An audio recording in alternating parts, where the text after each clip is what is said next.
Hello friends, तो आज हम ईमेल के टॉपिक को आगे पढ़ेंगे और आज ही ईमेल का टॉपिक है वो कंप्लीट हो जाएगा। ईमेल का ये प्रोटोकॉल है, ये हमने कल भी पढ़े थे।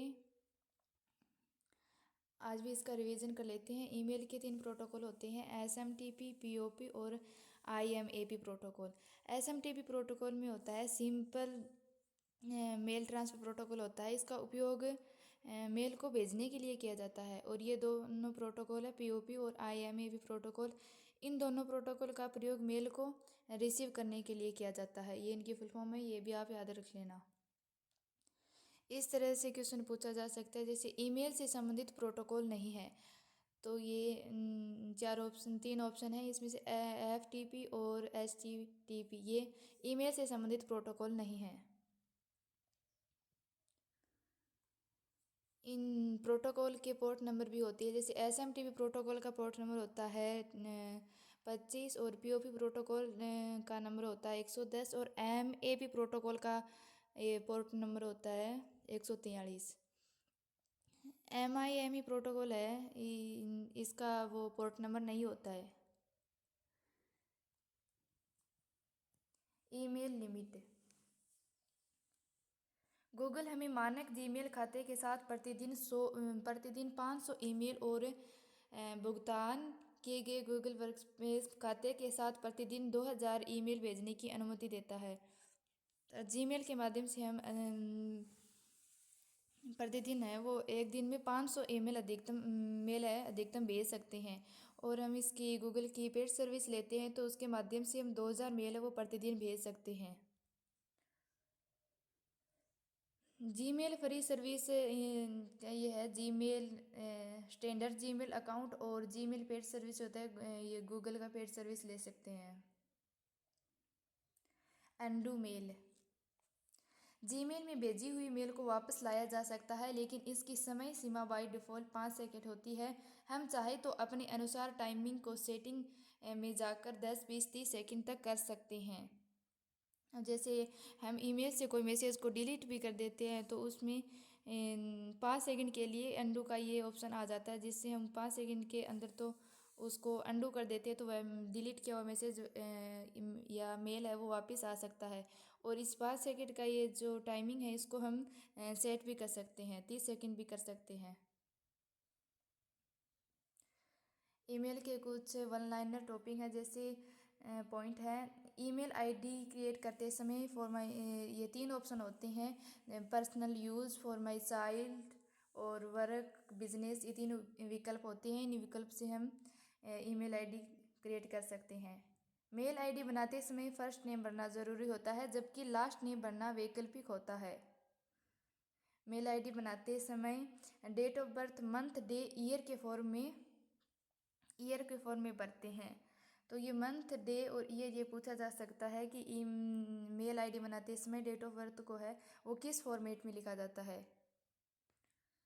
अगला पॉइंट है मेल आईडी का पासवर्ड कम से कम 8 अक्षर का होना चाहिए। यदि आप अपनी मेल आईडी का पासवर्ड भूल जाते हैं तो फॉरगेट पासवर्ड का प्रयोग करके नया पासवर्ड भी बना सकते हैं। ये कुछ पॉइंट हैं ईमेल के।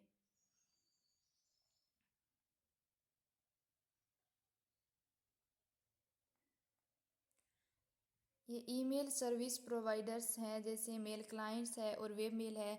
मेल क्लाइंट्स में हम जैसे आपके फ़ोन में जीमेल का एक सॉफ्टवेयर डला हुआ होता है तो वह ईमेल क्लाइंट का उदाहरण होता है। और वेब मेल में हम गूगल पे जैसे जीमेल का प्रयोग करते हैं। इसमें वेब मेल में कोई जैसे जीमेल का उपयोग करने के लिए और इंटरनेट ब्राउज़र को ओपन करके उसके माध्यम से हम उसको एक्सेस कर पाते हैं, फिर उपयोग कर पाते हैं। इसलिए ये वेब मेल और मेल क्लाइंट है। मेल क्लाइंट के उदाहरण हैं माइक्रोसॉफ्ट आउटलुक एक्सपीरियंस, और ये वेब मेल का होता है ये जीमेल, हॉटमेल और ये जीमेल। जीमेल का मतलब होता है गूगल मेल। फाउंडर जीमेल के फाउंडर है वो पॉल बेकेट हैं और इसका 1 अप्रैल 2000 सन में इसको बनाया खोजा होगा। और जीमेल की जो अटैचमेंट लिमिट है वो 25 MB तक हो सकती है। और जीमेल में जो फ्री स्टोरेज है, इन स्टार्टिंग में तो इसका 1 GB था, लेकिन इन प्रेजेंट है वो इसकी लिमिट है वो 15 GB है। और जीमेल का ओल्ड डोमेन जीमेल नेम है वो, जैसे अब gmail.com होता है तो पहले garfield.com होता था। और वर्तमान में इसका gmail.com है। जीमेल के लिए जो सिक्योरिटी है वो TLS सिक्योरिटी पे काम करता है, ट्रांसफ़र लेयर सिक्योरिटी। और ये जीमेल का ये लोगो है इसमें 4 कलर होते हैं, रेड, ब्लू, ग्रीन और येलो, ये 4 कलर होते हैं। MS आउटलुक का ओल्ड नेम हॉटमेल है। इसके फाउंडर है वो समीर भाटिया हैं। ये समीर भाटिया भारत के ही थे।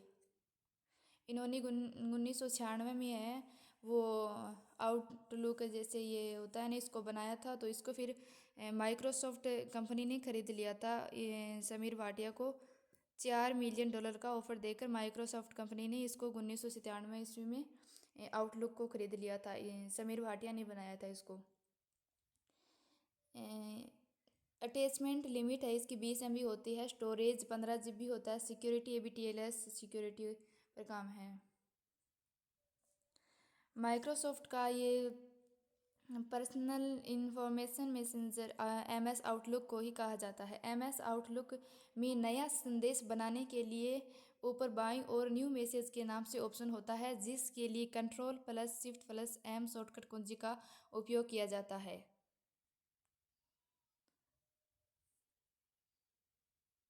कुछ ये ईमेल सर्विस प्रोवाइडर भी हैं, जैसे Gmail, Hotmail, Outlook, Proton mail, Zoho mail, ये कुछ हैं। ये ईमेल्स की सर्विस प्रोवाइड करते हैं। इनको आप याद कर लेना। जैसे जीमेल तो हमने पढ़ लिया, आउटलुक ये पोर्टेंट है, ये हमने पढ़ लिया है। और ये कुछ है। और ईमेल सिक्योरिटी PGP है, प्रेटी गुड प्राइवेसी पर काम एक सुरक्षा का कार्यक्रम है। इसका उपयोग ईमेल को डिक्रिप्ट और एनक्रिप्ट करने और डिजिटल हस्ताक्षर और फाइल एन्क्रिप्शन के माध्यम से ईमेल संदेशों को प्रमाणित करने के लिए किया जाता है। ईमेल सिक्योरिटी है। और SSL इसका यह वेबसाइट को प्रमाणित करते हुए उन्हें HTTP छोड़कर HTTPS एन्क्रिप्शन अपनाने की सुविधा देते हैं, जिससे आगंतुकों को द्वारा किसी वेबसाइट को भेजे जाने वाली या उससे प्राप्त होने वाली मूल्यवान जानकारी के आदान प्रदान को सुरक्षा मिलती है। तो ये इम्पोर्टेंट नहीं है, इसकी फुल फॉर्म याद कर लेना। ये TLS है, ट्रांसपोर्ट लेयर सिक्योरिटी। जीमेल आपको ईमेल को स्वचालित रूप से एन्क्रिप्ट करके आपकी जानकारी को सुरक्षित रखता है, जो डिलीवरी के दौरान उन्हें एक कोड में बदल देता है। इस सुरक्षा उपकरण को ट्रांसपोर्ट लेयर सिक्योरिटी कहा जाता है। यही है ट्रांसपोर्ट लेयर सिक्योरिटी है। यह है जो दूसरों को ईमेल पढ़ने से रोकता है। जैसे कोई हैक वगैरह कर लेता है ना, तो उसको ये रोक देता है।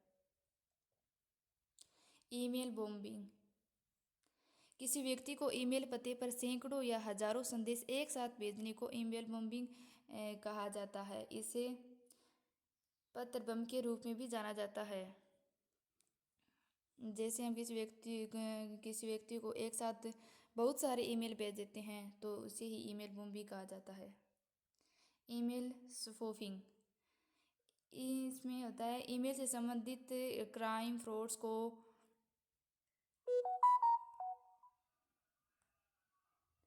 ईमेल स्पूफिंग कहते हैं। ईमेल स्पूफिंग साइबर हमले का एक रूप है, जिसमें एक हैकर एक ईमेल भेजता है जिसे हेरफेर करके ऐसा प्रतीत किया जाता है कि जैसे यह किसी विश्वसनीय स्रोत से उत्पन्न हुआ है। ईमेल स्पूफिंग फिशिंग और स्पैम अभियानों में उपयोग की जाने वाली एक लोकप्रिय रणनीति है, क्योंकि लोगों को ईमेल खोलने की अधिक संभावना तब होती है जब उन्हें लगता है कि यह किसी ज्ञात प्रेषक के द्वारा भेजा गया है। ईमेल स्पूफिंग का लक्ष्य प्राप्तकर्ताओं को संदेश खोलने या उसकी जवाब देने के लिए धोखा देना है। ये फ्रॉड से संबंधित है। कोई ईमेल भेजता है ना, उसे ही ईमेल स्पूफिंग कहा जाता है। ईमेल फिशिंग एक ऑनलाइन घोटाला है जो उपभोक्ताओं को एक ईमेल भेजकर टारगेट करता है जो एक फेमस सोर्स से आता है और ईमेल, फोन या टेक्स्ट मैसेज की सहायता से संवेदनशील जानकारी या डाटा को बुरी नीयत से प्राप्त करने का प्रयास ही ईमेल फिशिंग है।